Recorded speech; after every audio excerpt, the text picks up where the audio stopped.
This car is an 1899 Knox, and I had an experience about a month ago. People ask us, do we start these cars? Do we run them regularly? And the answer is no. Generally speaking, we don't. But this one happened to intrigue one of the bottom auction people, who's a young man who's extraordinarily knowledgeable about the historic cars. And when he first saw it, he said, I'm going to get that car running. And I thought, right, sure you are. And he did. It took him an hour.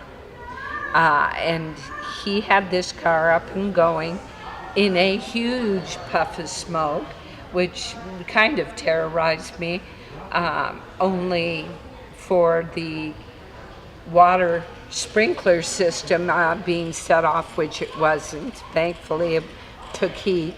But he got me up in this, and we raced around this museum about 8 o'clock at night, going quite a speed, actually. My hair was blowing in the wind. The car ran beautifully, which is incredible when you think 1899, still running. So that gives you hope for all the rest of these cars, which most of them will run. There's very few here that I don't think would take much to get them going. So, but that was an experience I thoroughly enjoyed. Never thought I'd have. And in England, they have an annual race every year, which Frank and I wanted to be in. You had to have a 1903 or earlier car to be in this. And it's 56 kilometers from London to Brighton on the south coast of England. And rumor has it there's several pubs along the way. So the trip takes a while, like 10 hours.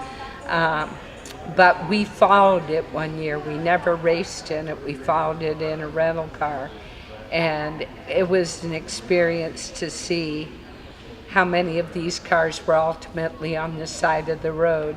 And surprisingly, not that many. So I may end up, I've been invited to participate in one, and I think I might do that for, in honor of Frank, because he really did want to do that race. So maybe this car.